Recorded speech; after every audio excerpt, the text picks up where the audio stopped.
Qu'est-ce qu'un bon order block? Avant de voir comment les utiliser, parce que je sais que les stratégies SMC utilisent les order blocks, les stratégies supply and demand vont se baser aussi sur les order blocks. Avant de vouloir les utiliser, il faut déjà comprendre ce que c'est. Je pense que si tu connais déjà le terme, tu as dû apprendre qu'un order block était un mouvement haussier avant une baisse ou un mouvement baissier avant une hausse.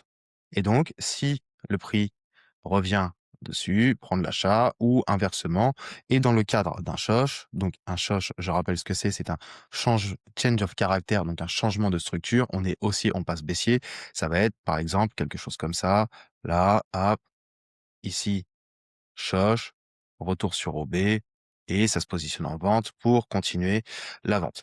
Le souci, c'est que l'order block, par définition, est mal compris. Si je reprends le terme, on est d'accord que c'est order block. Que veut dire order block? Si tu le traduis en français, c'est un bloc d'ordre. Et que veut dire un bloc d'ordre? Un bloc d'ordre, ce serait un ensemble, d'accord? Donc un bloc rempli d'ordres, d'accord? On a des ordres à l'intérieur, partout, partout, partout, partout. Donc, avec des bougies, à quoi cela correspond? Eh bien, ce sont des bougies qui se suivent et qui sont entièrement mitigate, ce qui est logique, puisque c'est un bloc d'ordre. Donc ça, c'est la partie théorique. La partie un peu plus pratique, ça va être par exemple sur GBP/USD. Au niveau de l'analyse, je ne vais pas aller trop loin, mais comme je t'ai dit, des order blocks, on peut en voir partout. Ici, on a bien un mouvement baissier avant une hausse, donc un order block. Certains vont utiliser seulement la bougie baissière avant la hausse. Donc, par exemple, ce serait ici, il y aurait un order block. Bref, je peux aller en chercher plein, partout, loin. Sauf que il y a d'autres niveaux, d'autres order blocks, et ce qui explique les réactions du prix. Ici, par exemple, on a ces 3 bougies qui sont entièrement mitigate. D'où l'intérêt d'utiliser un indicateur d'imbalance, c'est de voir au premier coup d'œil quels sont les blocs qui sont mitigate, donc les order blocks. Ici, on est full. Comme tu peux le voir, le prix retape dessus et offre une réaction. Donc là, on a aussi de la stratégie SMC plus institutionnelle, pardon, qui va se positionner. D'ailleurs, j'ai pas besoin de me compliquer la vie. Si tu regardes, on prend l'expansion. Hop, là, voilà, on a un OB au 61,8 et tu verras que c'est pareil, c'est quelque chose qui est récurrent. Les 61,8, et ça, c'est un petit bonus, sont utilisés par beaucoup de styles de trading. La SMC va l'utiliser en niveau de FIBO plutôt pertinent. On va avoir même la dumb money, donc dumb money, ce n'est pas péjoratif, mais stratégie breakout, break and retest. Bien sûr que si le prix retrace sur un niveau de FIBO, puis casse de nouveau une structure, du monde va recommencer à se positionner à l'achat. Donc ça, c'est pour les order blocks. Je vais te chercher d'autres exemples qui vont te montrer que un order block, ce n'est pas forcément un mouvement haussier avant une baisse ou un mouvement baissier avant une hausse. Ok, exemple parfait. Si tu regardes le prix, on va regarder brièvement ensemble. Là, ici, on va y voir une cassure de structure, d'accord, en interne, puisqu'on a bien un bas, un haut, un bas, un haut, un bas qui se crée plus bas que le précédent. Et donc, qu'est-ce qui est à l'origine de cette cassure? Bah, concrètement, si tu te contentes d'un mouvement haussier avant une baisse, tu pourrais éventuellement considérer ça. Tiens, on a un order block qui est intéressant, ok? Mais c'est pas forcément le plus pertinent. C'est pas le plus pertinent selon moi. Pourquoi? Parce que tu vois que tout cet ensemble-là est entièrement mitigate. Et pour moi, l'order block complet, c'est cet ensemble. Et regarde bien ce qui se passe. D'ailleurs, le prix vient aussi, là, réagir sur un nouvel OB, donc fait rentrer des acheteurs. Bref, le prix fait sa vie, et tu vois que il offre des réactions. Pourtant, on pourrait se dire, bah attends, il a saisi l'OB, ici, donc là, bah, il vaut mieux vendre. il vaut mieux continuer à vendre. Si tu commences à trader les liquidités, c'est ce que tu pourrais te dire. D'ailleurs, si la compréhension des liquidités t'intéresse ou si tu traites déjà les liquidités, mais tu vois qu'il te manque des choses, j'ai créé une formation gratuite. Le lien est directement dans la description. On continue. Donc là, tu peux voir que tu pourrais te dire, OK, on a saisi ou quoi que ce soit, mais non, non, puisque l'order block est toujours là. Et donc le prix continue sa vie. Et là, ton OB est saisi. Là, l'order block est saisi. Donc, le niveau d'au-dessus, il n'y a potentiellement pas de vendeur, puisque des gens vendaient ici. Et donc là, ton order block ne tient pas. Et ici, ton order block devrait tenir. Voilà. Pourquoi ton order block devrait tenir ici? Parce que la liquidité se trouvait là. Je vais te montrer aussi comment repérer un OB sur une plus petite unité de temps sans utiliser la petite unité de temps. Comme tu peux le voir, ou si tu me découvres, tu vas voir que je ne travaille qu'en M5. Pourquoi? Parce que le M5 me permet de tout voir. Si je reprends la notion de base d'un order block, c'est un mouvement là, comme ça. Voilà, donc un mouvement haussier avant une baisse ou un mouvement baissier avant une hausse. D'accord? Ici, et ça c'est un premier exemple, je t'en trouverai bien un deuxième, il y en a partout. On peut voir quoi? On peut voir que le prix est monté, redescendu, puis rejeté. Si je trace cet ensemble-là ici, si je vais en M1, je vais mettre en replay pour pas être embêté. Si je vais en M1, on a quoi? Rappelle-toi ce que je t'ai dit. Un ensemble de bougies mitigate. Tu vois que là, ici, hop, on est venu tout combler pour repartir. Donc, ton order block, c'est cet ensemble-là. Je reviens sur ce que j'ai pu dire sur les 61,8, puisque du coup, c'est un exemple parfait. J'ai manqué cet achat, mais regarde, si je prends cette expansion-là, et ici, voilà. Donc on a bien un order block au 61,8. Si je te fais l'analyse complète, et c'est vraiment ce que tu as dans la formation au niveau de la compréhension des liquidités. Je t'explique comment fonctionne la majorité des traders retail, que ce soit retail particulier ou institutionnel, bien sûr. Ici, on a toutes les stratégies breakout qui sont rentrées. OK? Donc, BO avec des stop loss qui sont où? Qui sont sous les lows. D'accord? Le prix fait plus de 1 R. La majorité va trail stop, va se mettre à break-even, puisqu'on n'a pas de nouvelle structure. Donc, les BO sont à break-even. Et ici, ce petit order block au 61,8 peut intéresser les acheteurs. Regarde le prix. Le prix fait quoi? Offre une réaction. Donc là, on a les acheteurs positionnés. Les acheteurs vont se positionner avec des stop loss sous ces niveaux. Sur la petite unité de temps, certes, mais sous ces niveaux. Et regarde bien. Voilà. Ça y est.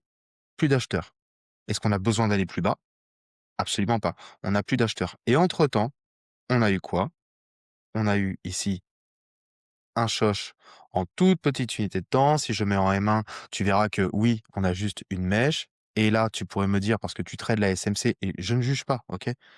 Tu pourras me dire, oui, mais moi, euh, je ne considère pas un shosh si on a juste une mèche. Et je suis d'accord, c'est comme ça que je fonctionnais. Sauf que je ne parle pas de toi, comment tu fonctionnes, je parle de comment la majorité fonctionne. Ce qu'il faut comprendre, c'est que les grosses institutions, le temps, c'est de l'argent. Donc, ils ont des algos, ils ont des programmes pour aller vite. Ici, là, juste cette mèche active déjà des ordres. Cette mèche active des ordres de vente. Et donc là, on a un BOS, enfin un BOS, pardon, un shosh. Qu'est-ce qui est à l'origine de ce shosh? Bah, c'est cet ensemble-là, tout ce bloc-là ici. Tu vois que tout est entièrement mitigate ici, et ce n'est pas juste un mouvement haussier avant une baisse. C'est vraiment cet ensemble-là. Et regarde, on réagit, ça vend, ça vend, ça vend, ça vend. Donc, on n'a plus d'acheteurs, on a dégagé nos acheteurs ici. Eux, mince, eux, ils sont... Ah, désolé. Donc, on n'a plus d'acheteurs, on n'a plus que des vendeurs. Nos acheteurs, ils sont out, nos BO sont sortis, nos SMC sont sortis, du monde est rentré en vente suite à ce shosh.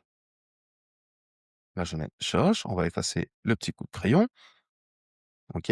On a d'ailleurs un nouveau BOS qui suit, puisque suite au Shosh, on a un BOS, donc du monde qui est toujours conforté à vendre. On a différentes stratégies de trading qui rentrent à la vente et ainsi de suite et ainsi de suite. Et regarde, même là, en petite unité de temps, on a quoi? On a ici une cassure de structure et on rejette dans quoi? Un order block en M1. Ici, on a du monde qui vend. Ça vend, ça vend, ça vend, ça vend. On est dans un timing qui est intéressant, entre 9 et 10, on n'a plus d'acheteurs. Bah, par contre, est-ce que on va attendre que le prix revienne dans ce FDG? Pas forcément. Pourquoi? Parce que on n'a induit aucun acheteur. Et donc, cet order block ici peut être juste une mitigation qui nous permettrait de prendre l'achat. Toi, que le prix arrive dessus, possiblement se préparer à acheter. On n'est pas obligé de prendre en ordre limite. Et qu'est-ce qu'on irait chercher? Donc, bien sûr, là, je sais déjà que le prix est monté bien plus haut. Mais si j'avais pris ce trade-là, je serais allé chercher ça. Pourquoi? Parce que mon histoire s'arrête ici. Mes stop loss sont là. Et je n'ai pas forcément d'intérêt à aller chercher, à aller plus loin. J'ai pas de boule de cristal.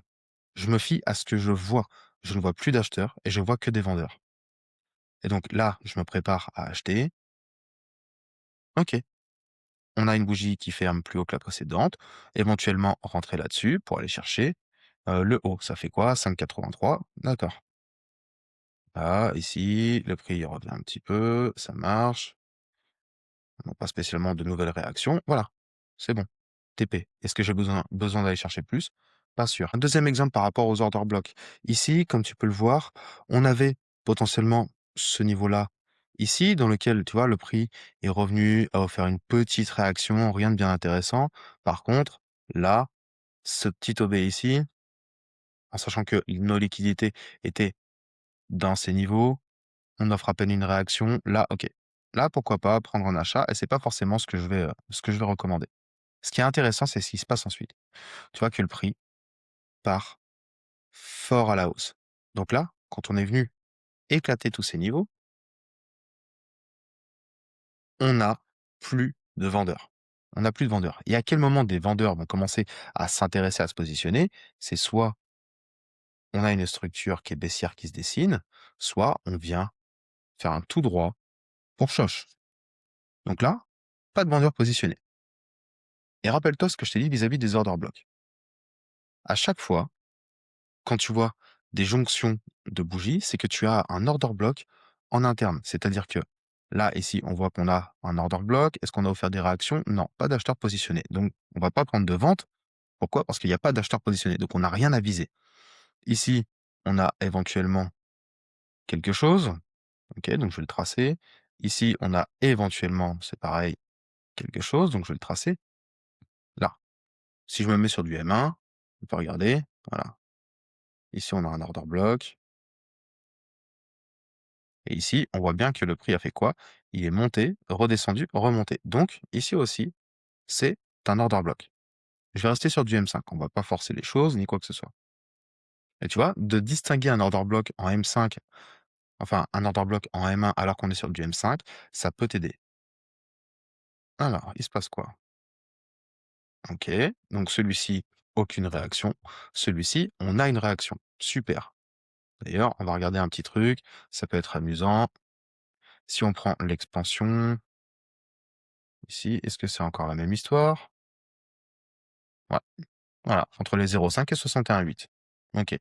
Et là, du coup, qu'est-ce qu'on a? Tu vois, on a des réactions là-dedans. On a eu des réactions dans cette OB, sûrement sur la petite unité de temps, peut-être des premiers vendeurs. Peut-être des premiers vendeurs. Mais est-ce qu'on a besoin de forcer la chose? Pas spécialement. On sait qu'on a une réaction. Quel est le niveau où il y a déjà des ordres? Bah, concrètement, c'est ici. Et donc, ce qui va nous intéresser, comme cette OB a offert une petite réaction qu'il s'est fait trouer, c'est-à-dire que s'il y avait des vendeurs, c'était là-dedans. Et là, ton OB ici, il a un intérêt. Parce qu'on est venu liquider avant. Est-ce que du coup, ouais, hop, tu vois, on est pris. Et ensuite, on peut descendre. Et donc, on va essayer un petit truc. Si je prends cet order block ici, sachant que beaucoup de monde veut acheter. On offre une réaction. Là, on a quoi? On a un petit OB ici, dans lequel on a un rejet. Eh bien, pourquoi pas ça, casser et continuer? Ça donne quoi? OK, une petite réaction. Ah oui, ouais. C'est pas forcément le meilleur moment, puisque du coup, là, c'est 00:00, donc il y a plus personne. Mais donc, voilà comment fonctionnent les order blocks. Et d'ailleurs, le prix fait quoi ensuite? Après avoir offert ses réactions, voilà, il a cassé une structure en interne depuis cet order block, les acheteurs sont contents, ils se font trouer, on arrive à nouveau dans un autre order block, ici, là. Donc si on casse, par exemple ce point haut, si on le casse, peut-être, possiblement, une vente au-dessus. Parce que là, c'est cet ensemble-là, donc pourquoi pas une vente ici? On va voir un petit peu, est-ce qu'il y a un intérêt ou pas? Mmh. Là, ça reste entre les 2 niveaux. Non, non, on est venu casser ce point haut, mais on est toujours dans ce bloc, donc c'est pas le plus intéressant. Et tu vois que à chaque fois, un order block n'est pas forcément juste un mouvement haussier avant une baisse ou un mouvement baissier avant une hausse. Ça, cet ensemble-là, ici, si je prends tout ce paquet de bougies, c'est un order block aussi. Donc le prix fait quoi? Il offre des réactions et voilà. Bon là, c'est fin de chantier, tout est pété, tout est pété. Donc là, on a quoi? Ici, possiblement un nouvel order block. Là, ici, il y en avait un, mais il y a rien qui a réagi. Que fait le prix? OK. On réagit dedans, donc c'est-à-dire que là, on a des vendeurs de positionnés. Tu vois d'ailleurs que le prix, il a continué. OK. Et ce qui fait qu'après, à chaque fois, voilà, tous ces ensembles-là sont des niveaux dans lesquels le prix va buter et du monde va se positionner. Donc, si trader les liquidités t'intéresse, je le rappelle, la formation est gratuite, tu as le lien directement en description. Et si tu veux aller plus loin, tu peux réserver un appel avec moi. On voit si ça fit et si on peut t'aider à aller chercher cette compréhension, cette autonomie et enfin, pour toi, devenir réellement autonome sur les marchés.